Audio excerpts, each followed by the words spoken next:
Meus amigos, meus irmãos, o Centro Espiritual Universalista, o céu da LBV, unifica neste final de ciclo todos os ensinamentos de Jesus em espírito e verdade, mas à luz do novo mandamento. Nenhum sectarismo, nenhum ecletismo, nenhum hibridismo, porque a verdade não é híbrida, não é sincrética, não é eclética, não é sectária. A doutrina do céu é exatamente a doutrina do Cristo de Deus, acima de todas as perversidades geradas pelas religiões humanas, diletas filhas de Satanás ou do Anticristo.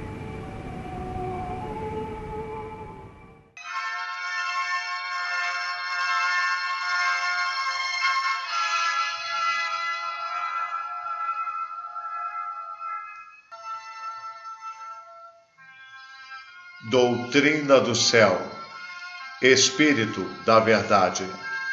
Alziro Zaru responde. A lição de hoje é Produtos, Cestos e Pedaços, publicada no jornal Gazeta de Notícias, no dia 20 de dezembro de 1970.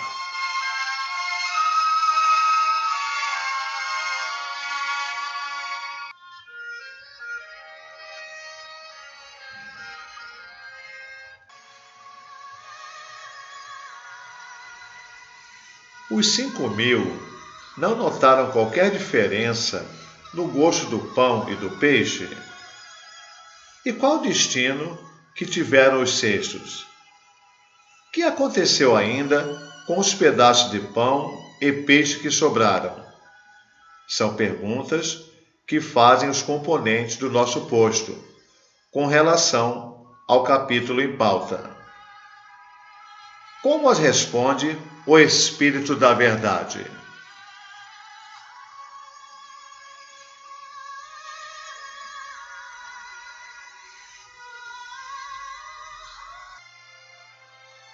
Os 5.000 receberam os produtos da multiplicação como se não tivesse havido multiplicação. Era o gosto perfeito do pão e do peixe. E não existe aí nada que vos deva espantar. Os sonâmbulos magnéticos não tomam a água, o vinho ou qualquer alimento como sendo o que se lhes diga que são? Não sabeis qual seja o poder da influência espiritual no homem? Como então ignorar a influência de Jesus e da falange inumerável de espíritos que o rodeavam? Não tendes visto aparecerem, sem que ninguém saiba como, sob a forma de coisas materiais próprias para a alimentação humana, produtos obtidos com o emprego de fluidos produtores e que têm para o homem o aspecto e o sabor dos produtos humanos que representam? Dizem os evangelistas que todos comeram e ficaram saciados, e ainda levaram 12 cestos cheios dos pedaços que sobraram. Não dizem o que foi feito desses 12 cestos, nem que os 5 pães e os 2 peixes estivessem com os apóstolos. Não dizem ainda se foram conservados os pedaços que sobraram. É que tudo isso pouco importa. Qualquer que tenham sido a quantidade dos peixes e dos pães, as pessoas que forneceram os cestos e o destino dado a estes e aquilo que continham, o fundamental é que o fato produzido por Jesus realmente se verificou.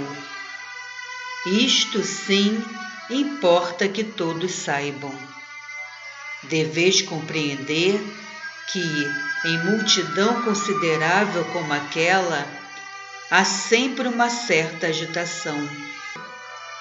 Terminada a distribuição dos pães e dos peixes, os apóstolos deixaram no chão os cestos de que se tinham servido para fazê-la e foram tomar a barca a fim de se transportarem a outra margem, onde, de acordo com a ordem recebida, esperariam o mestre, que ficava assistindo à dispersão do povo.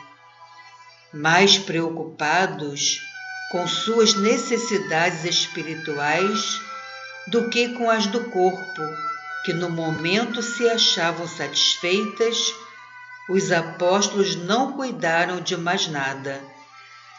A influência oculta que sobre eles era exercida lhes dirigia a atenção para aquilo que os pudesse impulsionar, sempre que se fazia preciso desviá-la de outros pontos. A ordem de Jesus, passarem antes dele para outra margem, tinha por objetivo preparar um novo fato que se devia produzir. Na sua retirada desordenada e confusa, aquela grande massa de homens, mulheres e crianças ia tropeçando nos cestos, alguns dos quais foram apanhados vazios, enquanto outros já ficavam esmagados, sem que ninguém se preocupasse com eles, nem com o seu conteúdo.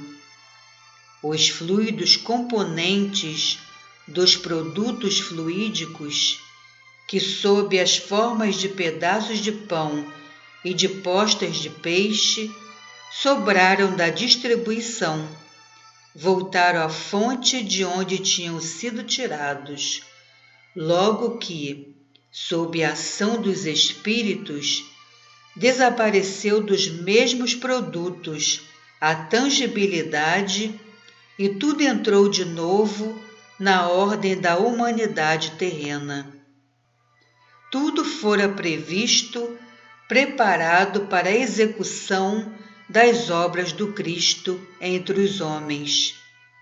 Notai, por último, que a narrativa evangélica, feita sob a influência mediúnica, tratando do fato que acabamos de apreciar, reproduz mais uma vez, como convinha que ocorresse sempre, as impressões e conclusões humanas.